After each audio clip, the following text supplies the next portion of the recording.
नमस्कार भावांनो, जय महाराष्ट्र.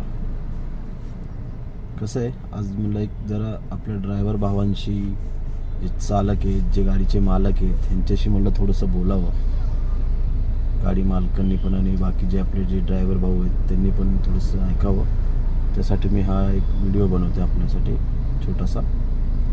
एक कसं आहे म्हणजे, जर आपण ज्या गाड्या घेतो त्या गाड्या मिनिमम आपण 8 ते 9 वर्ष चालू शकतो. जसं 8 वर्षामध्ये पण त्या गाडीची म्हणजे पूर्ण म्हणजे RTO परमिशन 8च वर्ष आहे तसं. पण बाकीची ती गाड्यांची वाट अशी म्हणजे बाकी कंपन्या म्हणा, कुठेही कुठल्या ॲप थ्रू म्हणा, कसंही चालवा, ती गाडी 4-5 वर्षात 6 वर्षात त्या गाडीचं पूर्ण खुळखुळं होऊन जातो. 4 वर्षापर्यंत तुमचा EMI जातो. त्यानंतर तुम्ही विचार करता की आता मी या गाडीवरती खूप कमवणार, आता माझा EMI नाही. पण त्यानंतर 4 वर्षानंतर तुमची गाडी काम करायला चालू होती.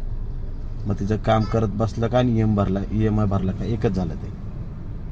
तर माझं म्हणणं कसं आहे म्हणजे की ह्याच्यामागं परत कसं आहे बघा, इन्शुरन्स आला, रोड टॅक्स आला, गाडीचे मेंटेनन्स आले, आणि बऱ्यापैकी म्हणजे तुम्हाला सगळ्यांनाही माहिती आहे की किती तास गाडी चालवावी लागते. किती तास चालवले तरी पूर्णपणे त्रास तर होतोच.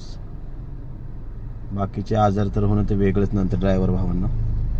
तर मला असं वाटतं की बाबा, आता बघा, प्रत्येकजण कोणी म्हणजे जर समजा सिडान गाडी असेल तर सिडान गाडी 10 आणि 11 रुपयांनी चालवणार.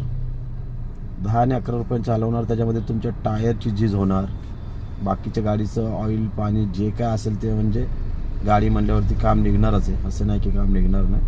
पण बाकीच्या गोष्टी पण आल्या. त्यामध्ये कसं असतं, बऱ्याच ठिकाणी तुम्हाला म्हणजे परत RTO पकडणार, आणि बऱ्याच ठिकाणी तुम्हाला कुठं जायचं म्हणलं, समजा लोणावळा म्हणले किंवा आपल्या इकडे माथेरान नेरळ साईडला म्हणले, तर टी परमिट गाड्यांना परमिशन नाही तिकडं.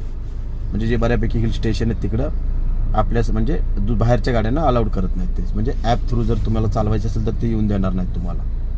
आणि असंही शक्यतो प्रायव्हेट पण येऊन देत नाहीत, ते अडवतात सरळ. त्यांची म्हणजे त्यांना तसं ते म्हणजे एक परमिशनच भेटलेली की तुम्ही त्यांच्या गाड्या अडवू शकता, तर ते तिथून तुम्हाला घेऊन देणार नाही.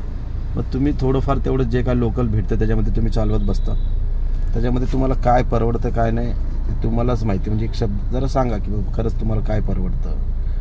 तर असा म्हणजे विषय. आणि बाकीचा खर्च आला, ट्रॅफिकवाल्यांचे फाईन आल्या, सतत म्हणजे वेगवेगळ्या प्रकारे त्यांना पकडणं, हे ते. म्हणजे ह्या सगळ्या गोष्टींचा विचार करा की रेट खरंच तुम्हाला परवडतो का. कसं आहे, ह्यासाठी आहे ना, आपण कुणाची वाट बघत बसायची गरज नाही. मी म्हणजे मालकांनाही सांगतोय, चालकांनाही सांगतोय की सगळ्या गोष्टीची वाट बघत बसायची गरज नाही की कोणीतरी उद्या येईल आणि आपल्या हक्कासाठी लढेल. टूर्स अँड ट्रॅव्हल्सवाल्यांचे जेवढे बिझनेस आहेत ना, त्यांच्यासाठी कोणी लढेल. आपल्याला सुटावं लागेल, आपल्यालाच आवाज वाढवावा लागेल. ह्या सगळ्या गोष्टी आपल्यालाच करायच्या. कोणी येऊन विचार करत बसू आपण की कोणी देव माणूस येईल आणि तुम्हाला हे करेल, कोणी येत नाही. अशी येतात बरेच जण, 4 दिवस आरडाओरडा करतात, मोर्चे काढणं, हे काढणं, ते काढणं होतं. नंतर कोणीही काही बोलत नाही, सगळे आहे तसे शांत होऊन जातात. तर ह्यासाठी माझं म्हणणं एवढंच की बाबा, हे पटापट थोडंसं काहीतरी पावलं उचलली गेली पाहिजे. जसं बाकीचं हे आलं म्हणजे, समजा आता तुम्ही जे ओला उबेर वगैरे चालवता, ते लोक किती घेतात, 25 ते 30% घेतात ते. त्याच्यामध्ये उरले 70% तुमच्याकडे. 70%मध्ये तुमचा CNG आला, बाकी तुमच्या गाडीची जी काही झीज होईल ती वेगळीच. म्हणजे 70%मध्ये तुम्हाला उरणारच किती आहेत, जास्तीत जास्त 25%, 20%, 30% सगळा तुमचा खर्च काढून. तर म्हणजे थोडंसं विचार करा की बाबा, आपण बाकीच्यांना म्हणजे थोडंसं कुठेतरी बोलून एक युनियन बनवायचा प्रयत्न करा. हां, युनियन बनवा. नंतर प्रत्येकाने आपापल्या एरियामध्ये जे काय असतील ते, जर संघटना असतील, जे काय नावाने असेल ते ओपन करा. म्हणजे आणि युनियन असेल तर त्यासाठी कसं रजिस्ट्रेशन असेल तर तुम्हाला म्हणजे डायरेक्ट मंत्रालयापर्यंत जाऊन बोलता येतं. जर तुमचं युनियनच नाही, तुमचं रजिस्ट्रेशनच नाही आहे, तुमचं कशातच काय नाही आहे, तर तुम्ही कुठंच आवाज उचलू शकत नाही. तुमचा आवाज जागेवर दाबला जाईल जर तुम्ही बोलायचा प्रयत्न केला तर. मला एवढंच म्हणजे मला सांगण्याचा हेतू एवढंच आहे की बाबा, आपला विचार आपल्यालाच करायचा. कुणी कुठलाही मंत्री, खासदार, आमदार जे कोणी असतील ते कुणी तुमच्यासाठी लढणार नाही आहे. जसं बाकीच्यांसाठी सगळे लढतात ना, बाकीच्या गोष्टी आपण बघतोच. त्या गोष्टींचा आता म्हणजे इथं म्हणजे बोलावं नाही, पण एकच गोष्ट म्हणजे बाकीच्यासाठी ते लढतातच. मंत्री असू दे, खासदार असू दे. पण एवढं आहे की चालक मालकसाठी कोणीही लढणार नाही आहे. आणि पहिली गोष्ट त्यांना ही गोष्ट कळत नाही की चालक आणि मालकाशिवाय कुठल्याच गोष्टी होऊ शकत नाही. मग ॲम्ब्युलन्स असू दे ना तर मग कुठलीही गाडी असू दे तर कुठल्या मंत्र्याची असू दे, तिथे चालकाची गरज लागतेच. पहिली गोष्ट, देशामध्ये चालक आणि मालक या दोन गोष्टी जर बघायला गेलं तर देशामध्ये आपल्या म्हणजे 3-4 नंबरवर तर येतीलच. म्हणजे देशात जे सेवा करतात, ड्रायव्हर असू दे या मालक असू दे, सगळ्या गोष्टी म्हणजे काळजीपूर्वक जरा विचार करा की बाबा आपण पण देशासाठी काहीतरी करतो आणि आपण म्हणजे जेवढा टॅक्स जो आपल्याकडनं जातो तेवढं मला नाही वाटत कुणाकडनं जात असेल. प्रत्येक ड्रायव्हर भाऊ 10-10 लाखाची गाडी घेतो, 15-15 लाखाची गाडी घेतो, दर वर्षाला रोड टॅक्स भरतो, हे करतो, सगळा तो पैसा सरकारला जातो.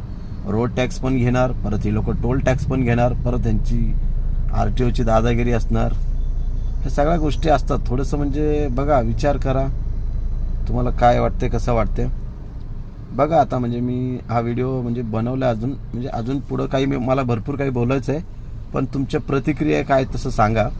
मग त्या हिशोबाने आपण बोलूयात आणि आपल्या ड्रायव्हर भावांसाठी, चालक मालकांसाठी, सगळ्यांसाठी आपण सगळ्या गोष्टी करायचा प्रयत्न करू. या व्हिडिओच्या द्वारे मला एवढंच म्हणजे सांगणं होतं की बघा, थोडंसं विचार करा. आपला विचार आपल्यालाच करावा लागेल, बाकी कोणी येणार नाही या सगळ्या गोष्टी सांगण्यासाठी. तर बघा, विचार करा.